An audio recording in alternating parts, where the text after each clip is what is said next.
అసెంబ్లీల ఆమోదం పొందిన బిల్లులను ఆమోదించేందుకు గవర్నర్లతో సహా రాష్ట్రపతికి సుప్రీంకోర్టు గడువును నిర్దేశించడంపై ఉపరాష్ట్రపతి జగదీప్ ధన్కర్ మండిపడ్డారు. రాష్ట్రపతిని కోర్టులో నిర్దేశించే పరిస్థితి మన దేశంలో ఉండకూడదన్నారు.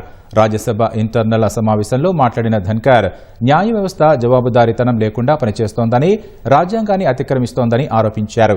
సుప్రీంకోర్టుకు రాజ్యాంగం విచక్షణాధికారాలు కల్పించే ఆర్టికల్ 142 ప్రజాస్వామ్య వ్యవస్థలపై ఒక అణుబాంబులా తయారైందని, అది సుప్రీం వద్ద 24 గంటలు ఉంటోందని ఉపరాష్ట్రపతి తీవ్ర వ్యాఖ్యలు చేశారు. రాజ్యాంగాన్ని కాపాడే బాధ్యత రాష్ట్రపతిదేనని గుర్తుంచుకోవాలన్నారు.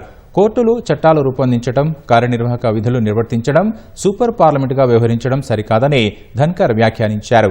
Delhi high court judge justice Yashwant Varma ఇంట్లో డబ్బు సంచులు దొరకడంపై ఆందోళన వ్యక్తం చేసిన ఉపరాష్ట్రపతి ఇప్పటికీ ఆయనపై ఎఫ్ఐఆర్ నమోదు కాకపోవడాన్ని ప్రశ్నించారు.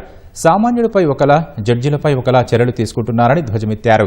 ఇలాంటి కేసుల్లో పార్లమెంటు సైతం పరిమితమైన సిఫార్సులు మాత్రమే చేయగలదని ధన్కర్ చెప్పారు. దర్యాప్తు వేగవంతం చేయకుంటే ఆధారాలు చేజారిపోతాయన్నారు. న్యాయ వ్యవస్థపై ప్రజల్లో నమ్మకం సన్నగిల్లుతోందన్న ఉపరాష్ట్రపతి జడ్జీల జవాబుదారీతనం కోసం చట్టాలు అవసరమని, న్యాయ వ్యవస్థ ప్రక్షాళన జరగాలని పేర్కొన్నారు.